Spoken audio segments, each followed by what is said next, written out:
At the apex of relationship possibility, probability, actuality, is the liquefaction of identity, our pattern of thinking, feeling, speaking, doing, and being, in the creation of a third energy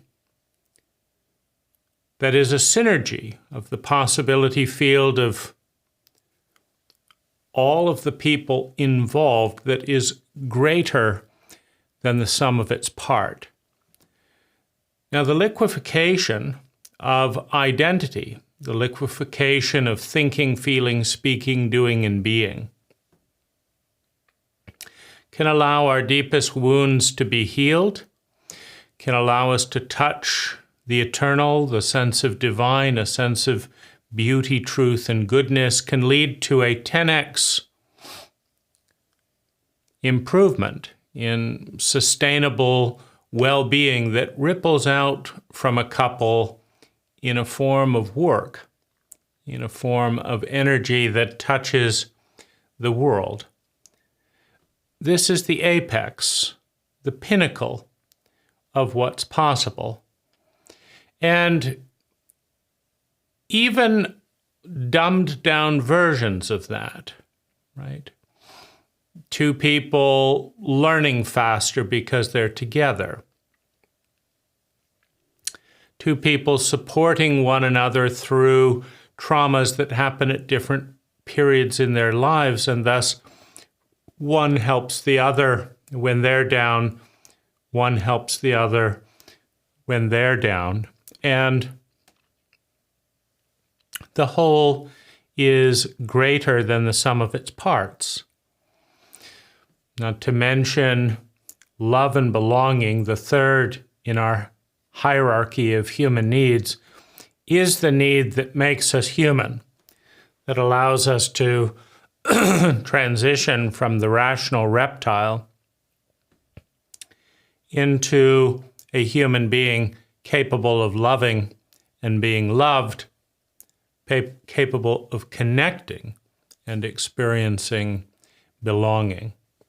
So if this exists at the apex, at the center, at the core of the possibility field, and it has to be said that roughly 2% of human beings in the history of humanity have had anything close to this ideal, right? We're talking about a small minority. And the question is, what are some of the many defenses, some of the many reasons, some of the many obstacles that we have to go to get to that center core, and what are their categories? We have a category of misconceptions, right? Poor maps. We have a category of trauma.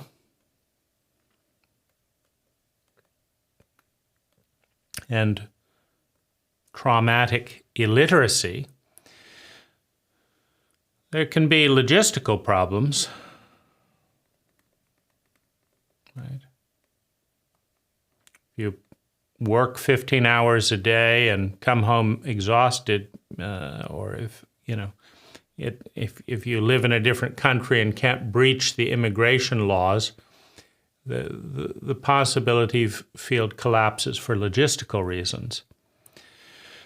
There's also issues of power imbalance. There can be beliefs.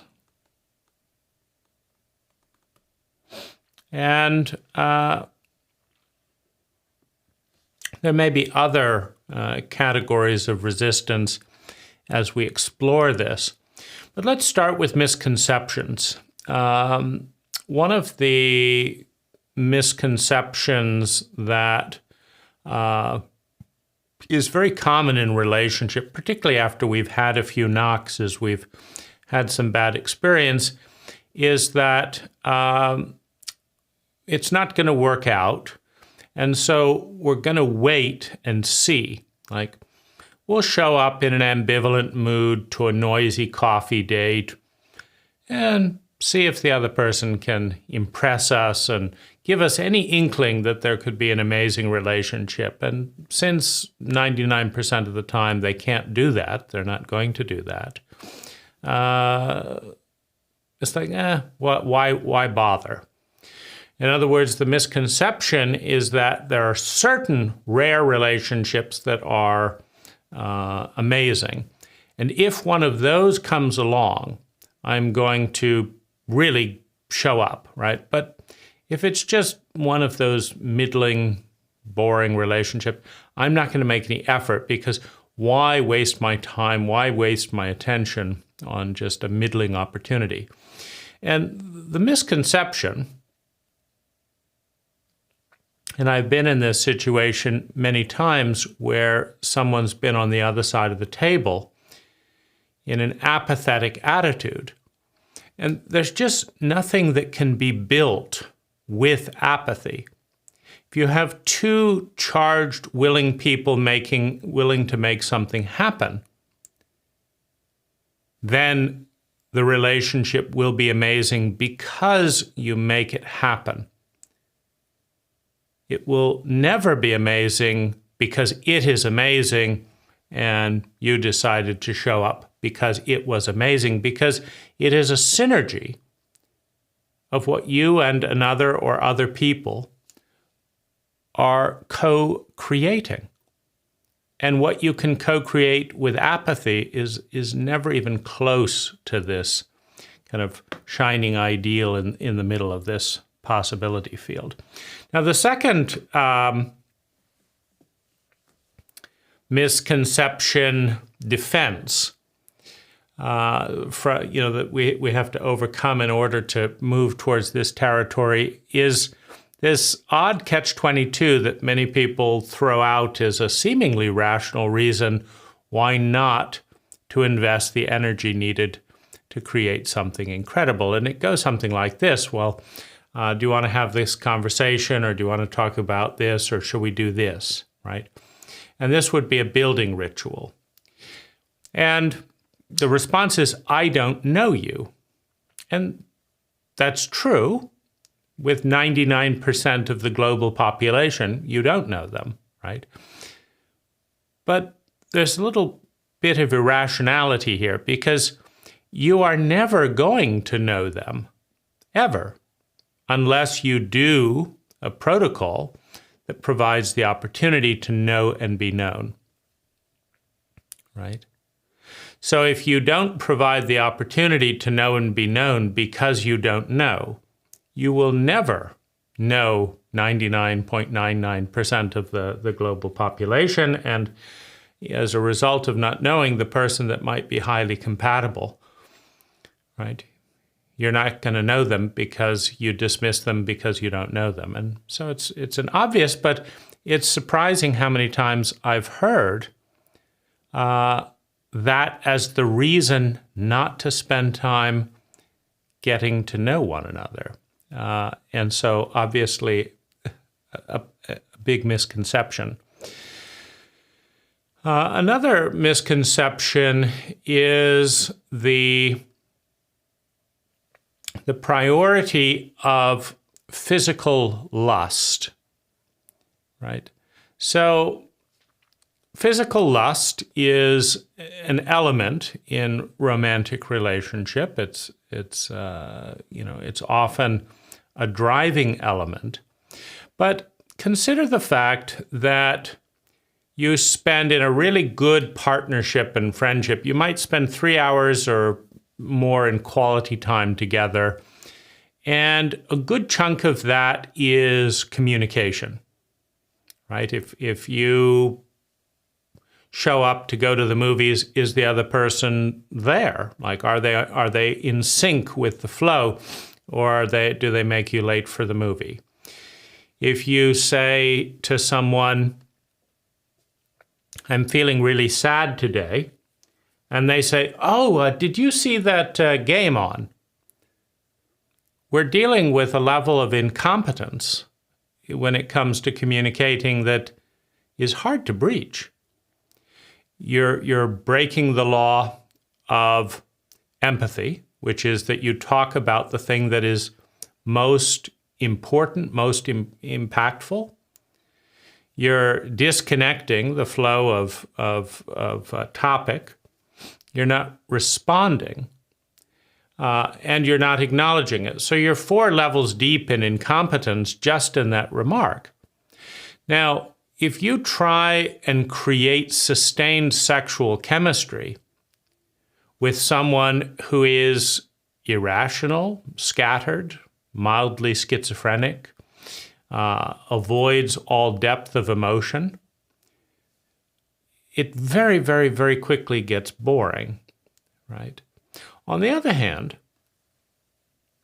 if you have rich, meaningful conversations and sync up well together to have meaningful experiences 3 or more hours a day, and you may or may not start with much sexual lust, right, based on physical chemistry. But the emotional, the logistical, the mental chemistry is first of all more important. And the reason for that is the typical couple spends 20 minutes a day in a long-term, or 20 minutes a week in a long-term relationship having sex. And they have sex once or twice a week, right, averaging out to about 20 minutes. And it's not that big of a deal if you're disconnected emotionally. It can be quite lonely, actually, if you're disconnected emotionally. And people's bodies deteriorate. That's another function, of aging. And so the physical lust that is born of the drive to procreate starts dissipating at around 30 or so, because you stop being less compatible to create a healthy child. After the age of 30, Down syndrome and various things go up. So instinctually, you're going to be oriented towards, a young teenager, early 20s from a lust point of view, because lust is coming out of the drive to procreate a healthy child. And the healthiest child is probably between, 2 16-year-olds on a purely physical level. And so purely physical lust is going to be pivoting in that direction while you and your partner are getting older. That's the first problem. And then the second problem is even if you are sexually compatible and you have an hour of sex a week, and then you have 30 hours of disconnect and misunderstanding and violation and betrayal and loneliness and sadness and frustration, and the 1 hour is not going to offset all that. Not only that, if your only flow is in physical sex and the rest of your life is hell together, why not be honest and spend time with a high chemistry prostitute or escort, right? If that's all you're doing, or set up a friends with benefit where you get together and you have sex, and then don't ruin your whole life with the other 20 or 30 hours. So there's a misconception that a good relationship is founded on physical chemistry. An instinctual relationship is not typically in that 2% of optimal relationships. And an instinctual relationship may be founded on lust, which may or may not be highly destructive, but it doesn't mean that overall your well-being will go up if you disconnect in many other ways, right? And so these are some of the misconceptions where someone who's capable of having a truly transcendent relationship is not of the physical age to elicit peak lust, or is not my type. I like people who are this or this, right? if you understand the gold, if you understand what's possible with a truly present and empathic human being of any age, right, then you won't follow the thread of instinct around lust as much as you will follow the thread of noticing character traits and patterns of communicating and interacting that make, right, a transcendent relationship probable. Now, this is, further demonstrated by, the Western focus on falling in love, falling in lust, as if, that's the pinnacle of thing, versus the arranged marriage where you meet and you slowly form a relationship, right? You slowly form a relationship over time that grows closer, and you fall in love with discipline and with practice, with using good protocols and starting off as being compatible rather than starting off falling in love. So these and plenty of other misconceptions can stand in the way. I think another misconception is that work is more important than relationship. And we know that when we consider it normal and obvious that two people would spend 12 hours a day getting up, preparing for, driving to, doing work, coming back, right? Unpreparing for work, preparing for the next day, and then go to relationship. What that's saying, particularly in many romantic relationships where they may not even see each other that whole day, right? What that's saying is we're both agreeing to elevate work, i.e. going to a job that sometimes we don't like, that sometimes we don't believe in, to make money to buy more things is more important than creating a co-created cocoon, a partnership that nurtures and holds a third energy, and using work to support that in a supplemental way, right? So the culture has a mass misperception about its function, which is why our culture is doing a dismal job at meeting its members' need for love and belonging. Meaning you will find a high number of people, a large percentage group, that do not love themselves, right? So that's huge. You will find a large percentage of group of people that do not feel strongly loved and supported. A majority of people do not feel strongly loved and supported. That's huge, right? You'll find a demographic of people that feel unlovable. You'll find a demographic of people that have given up on love and belonging. They've given up on their third need in their hierarchy of needs. And they're just gonna, do whatever, tough it out, whatever, get to work, make money, and then die. This is a tragic mix of misconceptions. And I would say that, another misconception is that we can't have a truly transcendent spiritual relationship. That what we can have are cute little flings like, oh, isn't he cute? Isn't that handsome? Oh, I like that butt. I like those jeans. I like this, right? That's really the best it is. That, the important thing is work and going through the grind, and it's never going to all be that great and all that. But, oh, look at that cute butt, and look at this, and, oh, look at that girl jogging, and isn't that cute? Isn't that nice? Right? And so if someone adores us, if someone loves us, if someone opens up in a deep and empathic way to us, there's a certain defense against those deep feelings and a misconception that, oh, well, this is just a cute little fling. This is puppy love. This is this. This is this. So there's all these different labels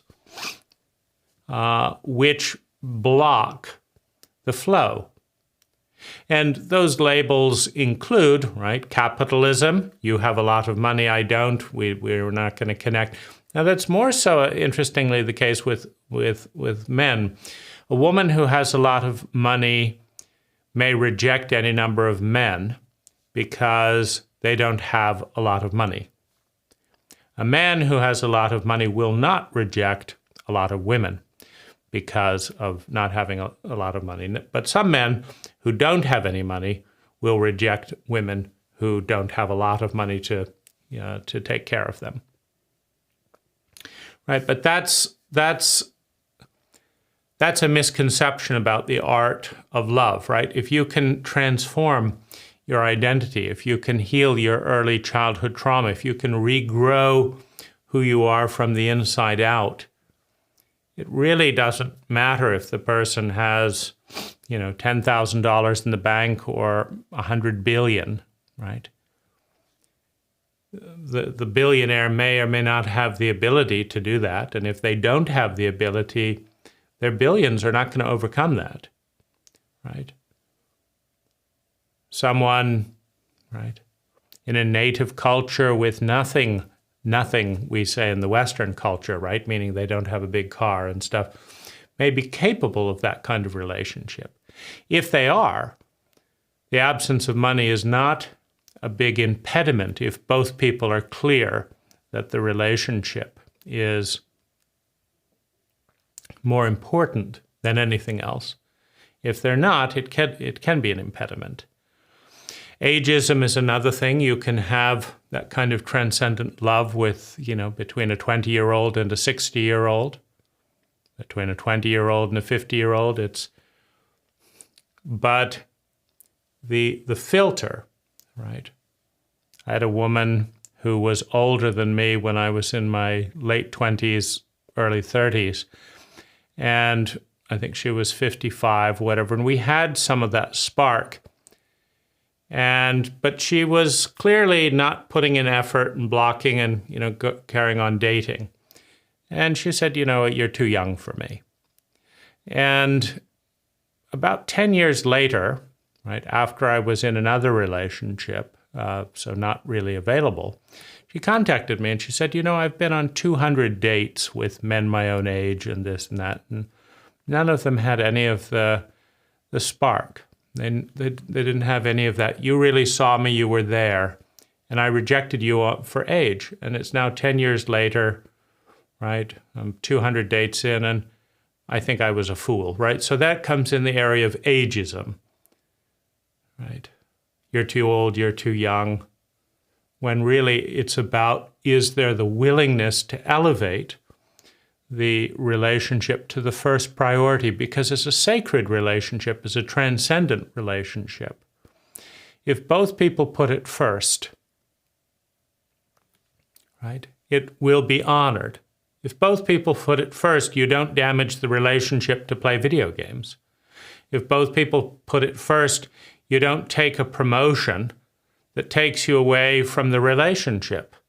If both people put the relationship first, right, you don't betray the relationship to spend time with other people, right? Because it's not intelligent to put the most transformational element of your life second to anything else. Now, another big area of defense and, protections around this kind of glorious, glowing possibility is trauma, PTSD, and traumatic illiteracy. So trauma is the experience of having our identity shattered or imminently shattered by a large energy that terrifies and dissociates our ego, our sense of self, our identity. And in the midst of trauma, everyone feels helpless, terrified, lonely, small, overwhelmed, uncertain. There's a sense of death. There's a sense of, I don't know how to survive this. And every person in that state makes a number of statements of commitments to themselves. One of them is, I never want to feel this way again. I never want to feel this way. I never want to be this helpless again. I never want to be this out of control. I'm going to do everything in my power to block that type of, I'm never going to feel this way again. I'm going to build a life that protects me from these feelings. Now, that may also, right, develop into PTSD, the process of reliving the worst traumatic moments, right, of becoming further dissociated, of staying stuck in certain psychological ages where we regress to, age terrified 3 or age 5, and we don't know how to cope and whatever. And when we have PTSD, when we have trauma, we need help. But in a traumatically illiterate culture, the odds of us receiving competent help are less than 5%. So the odds of being traumatized are 95%, but the odds of receiving competent help for the trauma are less than 5%. Right? That means there's a 90% chance that you and I have undiagnosed, undigested, right, unintegrated, unconscious trauma and perhaps PTSD that is protected by a series of commitments of, I'm never going to be out of control, I'm never going to let someone get that close to me, I'm never going to be this hurt, I'm never going to be that helpless again, and that's the bottom line. Okay? What's the problem? Well, as you start falling in love, as you start moving towards the third energy, you start dissolving as an identity. And if you have unresolved trauma, it's going to feel very similar because transcendence and trauma are very close. The difference between trauma and transcendence, between trauma and that liquefaction of identity, is that in a traumatic event, it happens violently with shock, as a rape, as a breaking of identity. And it leads to chaos, the confrontation of the unknown, terror, helplessness, loneliness, because it's a violation. Now, transcendence, blending, merging, synergy, becoming one, is also a dramatic change and shift and transformation of identity, but it must happen consciously by both people choosing it. And when you have a fundamental commitment never to feel that way again, and you move towards the intimacy, the vulnerability of love, you realize that this person could traumatize you. You realize this person could betray you. You realize you're getting close to traumatic territory. And the defense is, not on my watch. I said we'd never be out of control again. And this person is, they're taking me out of control. And I'm not doing it. Fuck it, right? If you're not willing to let me stay in control and do this and this, I'm not going to get involved with you. I'm not going to stay in any way close to you. Right? Well, the magic dies, the sense of transcendence dies, because the relationship is not elevated to the number one priority. Protecting the fear of control or being out of control, protecting the helplessness or the feeling of, I'm not going to feel helpless again, I'm not going to feel the unknown again, that is the number one deity in the psyche, right, in the ego. And so, right, the relationship demands that we give that priority and that commitment up. And the ego says, no, that's not, no, it doesn't work out. I'm not doing it. I'm not going to change. I'm not going to give up. I'm not going to let the person make me feel helpless. I'm not going to become dependent. I'm not going to need this person. Then they might leave me. I'm not doing it. Right? Now, this is a huge variable meaning 30% or more, 35%, 40% of all of the reasons that this type of deep chemistry does not happen for, 99% of the population is because of the defenses around unrepaired, undiagnosed, untreated trauma and PTSD, right? So that doesn't get resolved until you first become traumatically literate, read books like The Body Keeps the Score, understand the cruelty in child rearing in books by Alice Miller, understand the wound that we've been given by our culture, right? Understand that shame is a trauma, and we've all been given far more shame than is easy to carry, right? So we become traumatically literate, right? We must face death willingly and decide that we are open and willing to love on the other side of that, which is a journey that 80% of the population would not even contemplate. So we're dealing with a small demographic of people that have the courage, that have the consciousness to go through their terror into the excitement, into the joy, into the amazement that is love on the other side of control, on the other side of terror. We now move to logistical defenses because it actually takes a good 6 hours a day in the liquefaction and forming process. It's much like giving birth to a baby. You can't put that on a schedule in the commercial break. It doesn't work. It's absurd. People try and do it. It's abusive. It's profoundly absurd. You need 4, 5, 6 hours a day when nurturing a new transcendent relationship to come in sync, to come in gel, right? And then you need to maintain that with like 2, 3 hours a day of quality time, right? To stay in sync, thoughts, heart, mind, body, right? Right.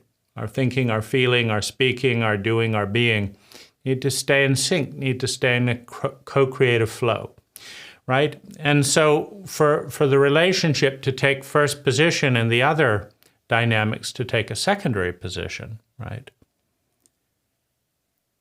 We need the logistics to be in a supportive role, right? We can do part-time work maybe in that period, right? Maybe we need to use savings while we're creating a cocoon and liquefying within that cocoon. Take a break from work, explore this for maybe at least 3 months, and then decide what kind of logistics, what kind of job, what kind of relationships would support this growing cocoon, this well, this fountain of love, of joy, of beauty, right? That's simmering, that you're co-creating together, this vibe at the core, right? But how many people have the wisdom to respect that? How many people have the intelligence to choose that? And it takes a certain amount of ability, right? You've got to be able to negotiate. You've got to be able to make arrangements with your clients. You've got to be able to set up a business that can operate, requiring, 2 or 3 hours a day of your time and not, right? Because later, when the relationship is in sync and formed, you can, if it's in alignment with the relationship, you can work deeper into a project, into a work where the work becomes the love of the relationship. But that takes enormous skill, a certain amount of fortune, a certain amount of blessing, right? That to be in that state, right? But what if it just, you ask the other person, they say, no, I can't do that. It's a busy time of work. What they've just said is, I can't imagine, I can't believe, I can't see a transcendent relationship that's worth that. And so I'm going to act as if it doesn't exist. And the acting as if it doesn't exist then precludes it. Right? So it takes a certain amount of skill, a certain amount of life skills, a certain amount of money, a certain amount of time to be able to create that quality of relating. And that brings to the, to the area of belief, right? Every child in a traumatized culture believes that they are unlovable, because if they were lovable, why aren't they being loved, right? It's never the abuser's fault. It's never the parent's fault. They're perfect in the child's coding. I'm unlovable. So the vast incapacity of a parent to love a child. Now, loving a child means presence, which means proximity. And we have taken both parents out of the house and we have separated them from the child. The loneliness, the suicidal nature, the addiction, right, is enormous. And that brings me to another, element in the trauma arena, which is that everyone who has PTSD, everyone who has untreated trauma that can be regressed into the past terror, the fear of death, will have compulsion.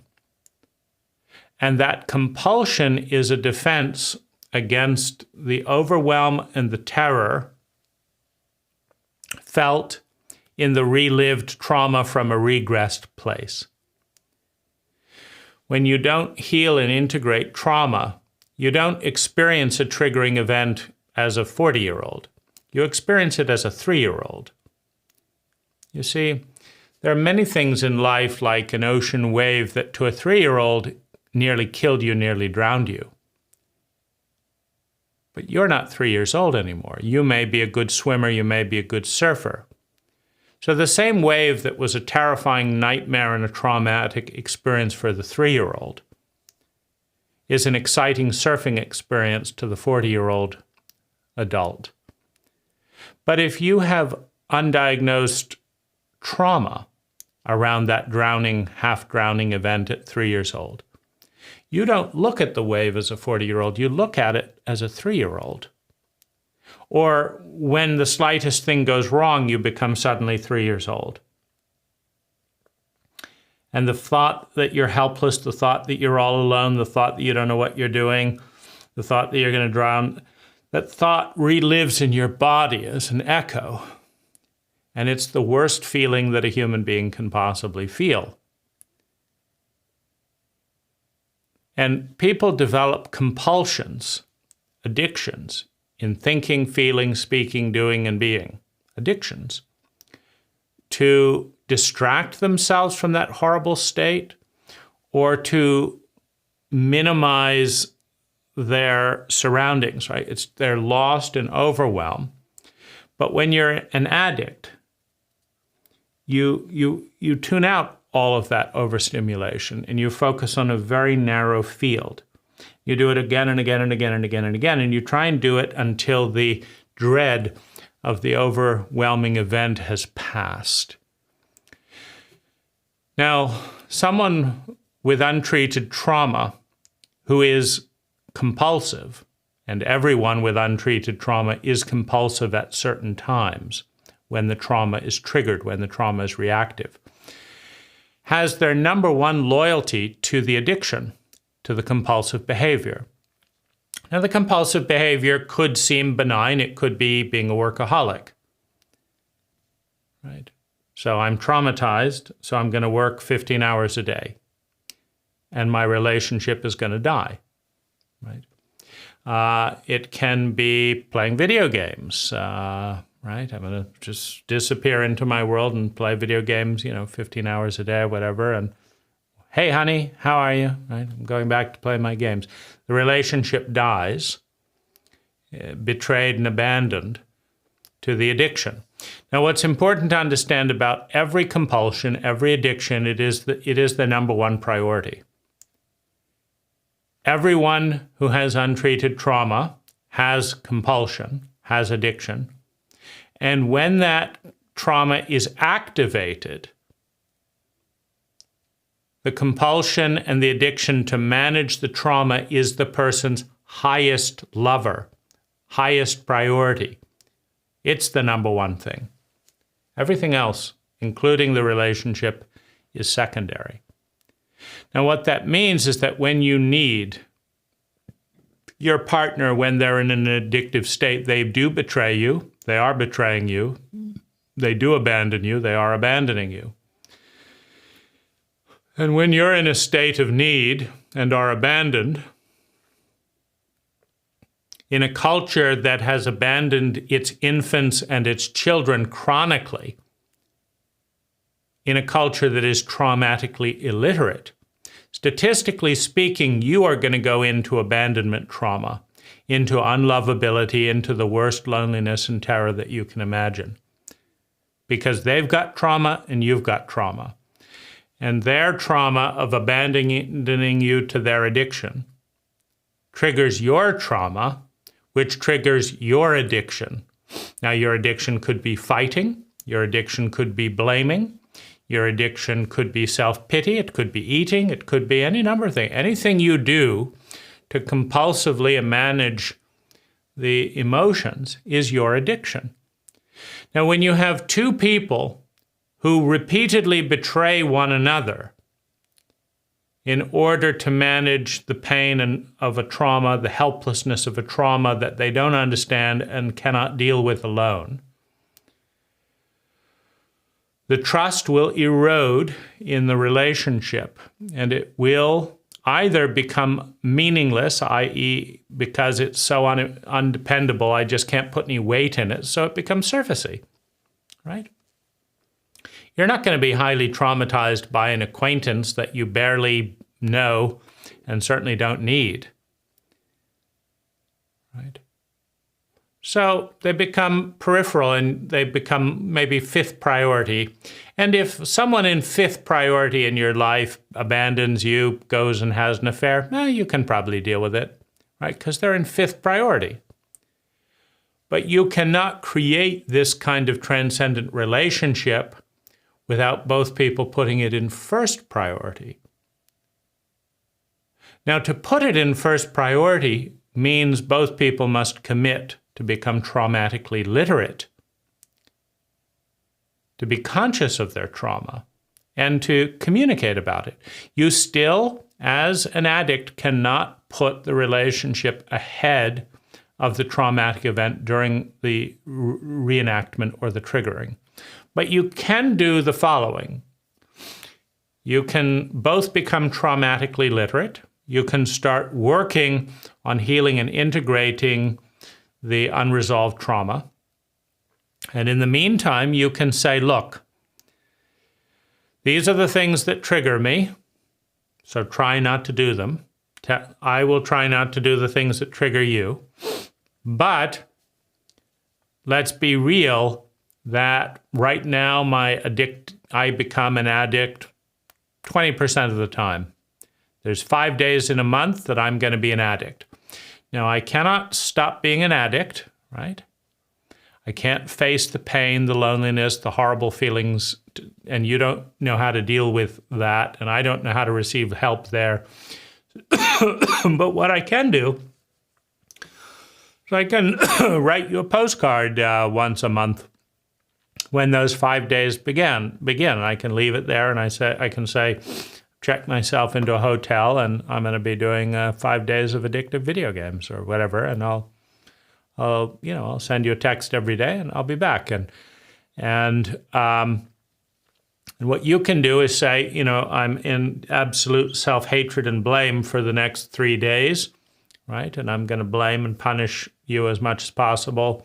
So I'm going to, take a break, and I will not be here. I will betray the relationship, but I'll give you notice of it so that you're not going to give me your most desperate need right when I'm absolutely going to drop it.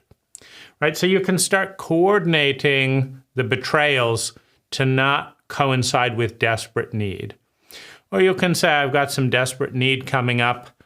Are you in a strong place to deal with that, or do I need to go and do this with my desperate need? Now, ultimately, you cannot have a sustainable transcendent relationship without both people having worked through their trauma.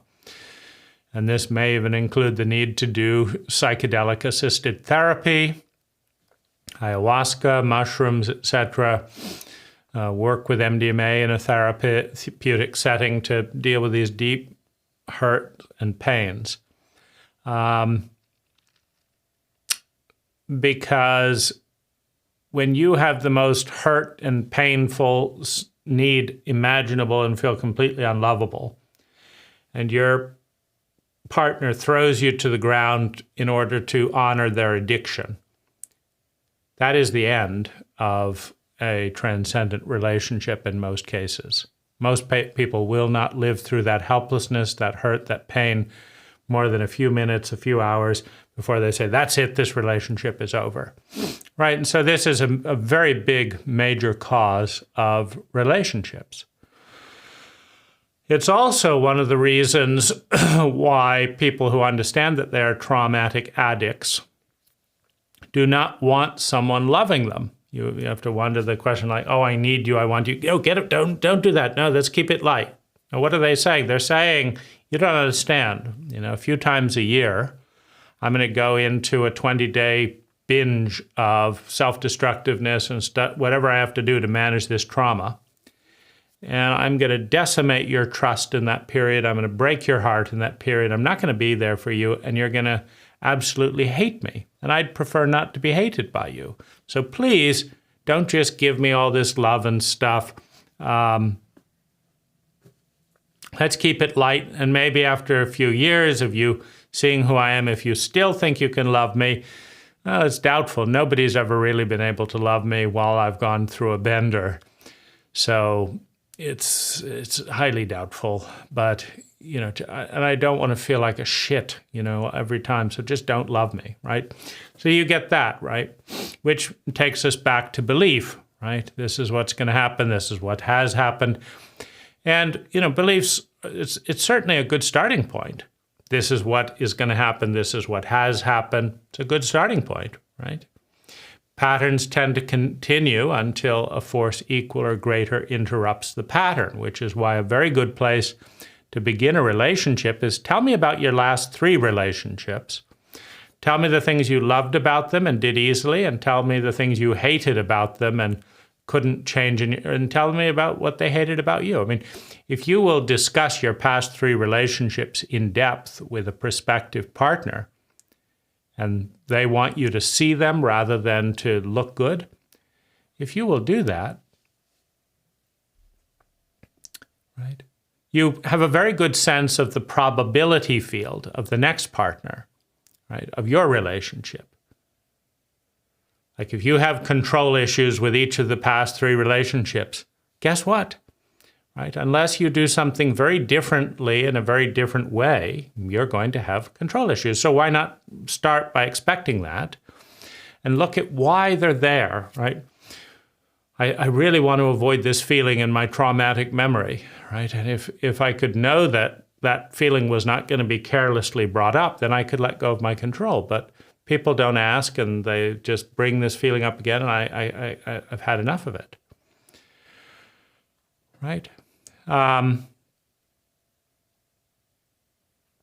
Now, there's another, aspect of belief that, destroys this transcendent probability, and it goes something like this, right? We go back to the child who was abandoned, betrayed, unloved, lonely, terrified, and feels unlovable, right? The child has that belief, I am unlovable. Now, if I am unlovable, but you're being nice to me, I want to hang on to that. And one way that that belief of I'm not lovable can play out is by undermining the other's value, right? So every relationship, every person needs to be praised. Wow, you're amazing. You're incredible. That's beautiful. What you did is, wow, right? Everyone wants that. Everyone needs that. But if you believe that I'm unlovable, you might say something like, gee, if that person realizes how amazing they are, they're not going to love me. They can't, they won't. It's not going to happen. But maybe if I convince them what a shit they are, maybe even though I'm not lovable, if I convince them that they're not lovable too, then maybe the relationship will last. And this is reasonable logic for a child, for an adolescent, right? Which is what we are when we have unresolved trauma. And it is profoundly traumatic for a child to learn that they are unlovable because no one in their circle is capable of loving them. So, that wasn't so good. So I become a critic, right? That wasn't so good. The partner comes, hey, look what I did, right? As every 5-year-old says, it's okay. What do you mean it's okay? Yes, it's okay, it's no big deal. So I undermine my partner because if they realize what an amazing person they are, they'll leave me and be with a really lovable person rather than me, right? So that's a destructive connection between belief and behavior. Or I'm not lovable, so I'm not going to try. Fuck it, right? That's what they all say in the end. Right? They get to then they complain about this habit. I can't change this habit. It's a traumatic defense. I'm not going to change that habit. Fuck it. Fuck them, right? They're just setting me up to fail, right? It's not going to work out. So I'm not going to try. Or I'm going to punish. If someone gets closer, right? My father had this dynamic. The closer anyone got to him, the more he would punish them. I figured out this pattern, in my teens, and so I stayed far away, and I was the only child of the 5 children that got praised because I had nothing to do with him, right? Anyone who was trying to love him, trying to help him, whatever, he would punish and criticize constantly, but if someone had nothing to do with him, well, then they were okay, right? So there's lots of different ways where the belief coming from early events that are internalized, where the child makes everything about themselves, where every cruel thing that the parent does becomes a story of why the child is unworthy of love, rather than a story of why do I have cruel and sociopathic parents that didn't bother to learn how to parent? That's the intelligent question. But that's not the question of the child. The question of the child is always, what is so bad about me that I deserve all that has been done to me? It's all my fault, says the child. Right? It's all my fault. That's never the case. But we raise children and we raise regressed grown-ups that regress to that. It's all my fault. It's all my fault. It's all my fault. I'm never going to be loved. Right? And so keeping someone at a distance, I'm busy, right? I did some interviews for a book I wrote on homelessness. And what was fascinating was the homeless people had less time to talk to me than the average person. They'd be pushing their grocery carts along in the middle of nowhere and say they were too busy to talk. They're busy, and what they're really saying is, I don't want you to see me, right? I don't want you to see me because I'm unlovable, because I'm shameful. It's not shameful that my government wouldn't permit low-cost housing to be built. None of that's shameful. I'm shameful, so I don't want to be seen. So I'm busy is one of many defenses to say, don't see me, because if you did, you wouldn't like what you saw, and I already know that I'm ugly, and I don't want another person reinforcing that. It's just too much, right? So we have beliefs, we have misconceptions. Right? Another misconception is the idea that if it's meant to be, that some relationships are meant to be and some are not meant to be. Now, this is a little bit of magical thinking. We apply it to areas we are incompetent. We apply magical thinking to areas we fail chronically. We don't apply magical thinking to areas we're successful. Our culture is terrible at relationships, so it has magical thinking and terrible relationships, but it has great architecture. Imagine an architect telling a client that if the house was meant to be, it's going to be, and if it's not meant to be, it's not going to be. And the client says, well, where are the blueprints? Where's the budget? Where's the construction loan? Who's the contractor? And the architect says, well, if it's meant to be, it's going to be. The client would fire that architect in a heartbeat because they are insane. They're so dumb they don't even know that they're dumb. But that is us in the area of relationship. If it's meant to be, don't worry. If it's meant, if we had a culture where 99% of us had brilliant, sustainable, happy relationships that nourished us, if we had that culture, and that culture said if it's meant to be, fine. You want to listen to cultures that know what they're doing. But in a cult, right, where less than 1% of its populations have anything like a magnificent, amazing relationship, you actually want to avoid whatever that cult is doing. If that cult says if it's meant to be, it's going to be, then throw that out. If that cult says you deserve it, you shouldn't have to work so hard for your relationship, throw that out too. If that cult says fit your relationship in between your career, throw that all out. In a cult that chronically fails to the massive degree that our cult does in the area of love and belonging and in relationships, just throw everything that the majority is doing out and rebuild it from scratch. Do the opposite if in doubt. Because it's nuts.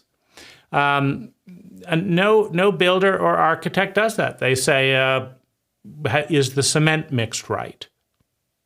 Well, what is that? Well, have you bothered to learn about cement? No. Well, then go watch the YouTube videos, take a class on cement. Have you formed the cement to 6,000 PSI or not? Is it 7 feet deep or isn't it? That's what the engineer specs, right? So houses succeed because they go about methodically being organized and built based on competency. Now, the best relationships that I've experienced have been by smart, often older women who have gone about forming our relationship competently using sound engineering. Right? If it takes 7 days for concrete to cure, and you walk on it in 1 day, do you blame the concrete or are you a fool? Right? If it takes 7 days for an attachment to form between two people, and you meet for an hour or two and then get busy and don't connect for 7 days and then nothing clicks, do you blame the other person or are you a fool? Right? Chemistry is exactly that. It's chemistry. And we do relational chemistry flying blind, unconscious, as emotionally and psychologically illiterate people. We do concrete intelligently from the point where the mine is chosen to the point where it's mixed to the timing of the truck. We do concrete intelligently. As a result, our buildings don't fall down. Our marriages do, right? And so it is a misconception that things are just going to happen. And then we got married, right? We met, and before you knew it, we got married. That is the dumbest thing I have ever heard. Before you knew it. How does that even happen, right? You got married before you knew? The language is dumb. The roadmap is dumb. They don't work out. The amount of detail and lack of, it's absurd. It's like saying we We wanted a house, and before we knew it, it was built. And all the specs and engineering and all that was just done. No, it takes intention, time, dedication, discipline, intelligence, competency, learning. And when people have had mostly bad experiences in relationships, see, this is how it becomes a vicious circle. You have bad experiences in relationship, so you don't really want to have a lot of relationships. So you don't learn how to have a lot of relationships. So you don't have good relationships, because you didn't bother learning it, right? So it goes on and on, right? You have to study the art, the science of successful, competent relationships. And then you have to bring that science to bear. And you have to understand that when you're trying to do what only 1% of people are doing, you've got to be more intelligent, more effective, and work harder than 99% of the population. And by work, I mean you may have to open up to more joy. You may have to study more books rather than watching, cartoons, right? You may have to shift your diet so you're more present in your body than 99% of the population. So this is this is the series, the deluge of defenses, right? From misconceptions to belief. And it's not helped by another dynamic, which is imbalance of power. Now, this ties in with one other category, which is the reptilian brain. So imbalances of power are relevant because most human beings are primarily in the stage of development of where their primary decisions, the majority of their decisions, are being made as a rational reptile. Now, the reptilian brain, which is the traumatized brain, it's the brain that gets most of the attention when you have unresolved trauma in a traumatic culture. The reptilian brain is fight, flight, freeze, and please. So what this means is, first of all, you assess who has the power to affect you in life. And there's always people with more power, and there's always people with less. You assess who has the power to affect you, your boss, your this, whatever. And you fight when you think you can win. You run when you think that you can't win. You freeze if neither of those are available. And you do ass licking or pleasing and enabling when that is expedient. You look strategically from a place of fear, from a place of learned self-interest. What protocol of fight, flight, freeze, and please is going to get you where you want to go? And there's no love, there's no empathy, right? There's an analysis of the power dynamic from a reptilian perspective with the overlay of the rational brain. Now, you smile because that's what people want to do. Smile. I'm your customer, smile. There's no love there, right? I'm going to demand this, or I'm not going to give you a fucking tip. Oh, good. You did that. Here's a tip, right?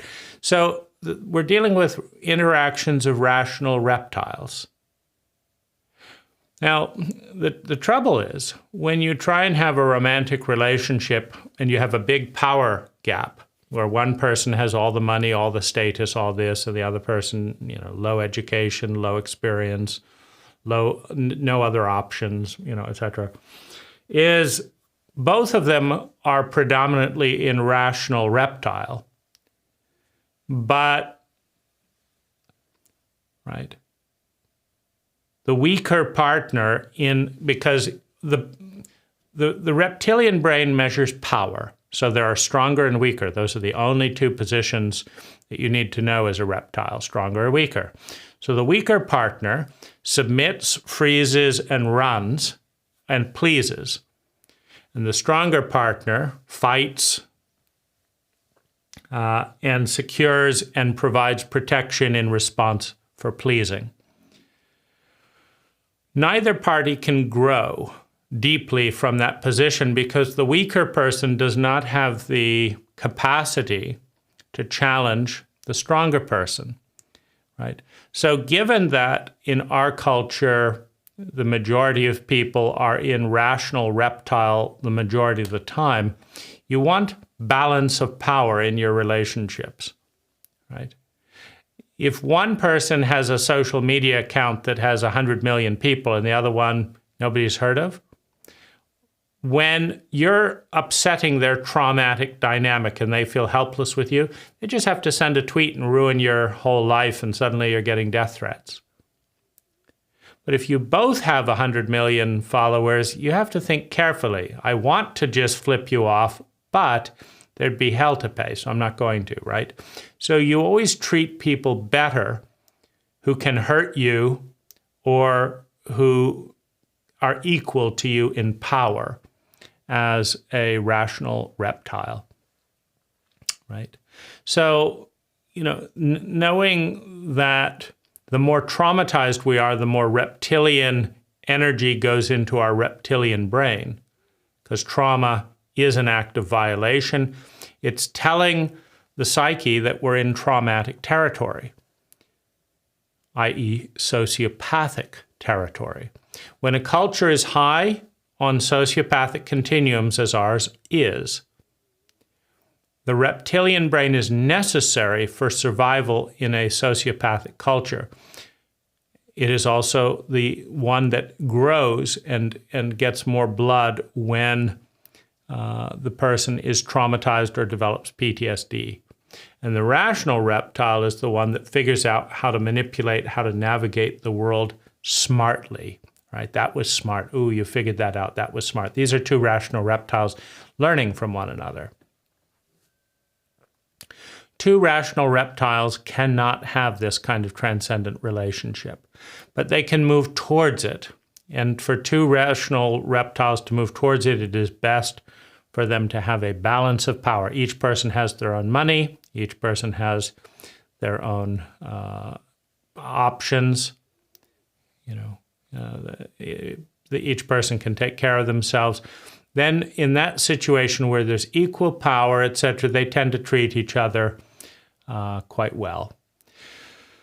So there is a tremendous amount, in summary, of cultural baggage that has obscured and precluded the vast majority of transcendent, sacred, empathic-based love and belonging with these containers. But the value is still there. It is the highest human expression, right? In relationship, transcendent love and belonging, shifting an identity, right? Tending the third energy, and beyond that, the energy, the ecology that supports that relationship. It is a profound state to be in. And as we systematically heal and work through trauma, the reptilian brain decreases, the human empathic brain increases. As our empathic brain increases and we become capable of love and belonging, we start creating more love and belonging, which helps to ameliorate our destructive negative beliefs, right? Which helps to, form the new identity. As we start experiencing more success in relationships, our misconceptions about the relationships decrease, and we can have more accurate perceptions.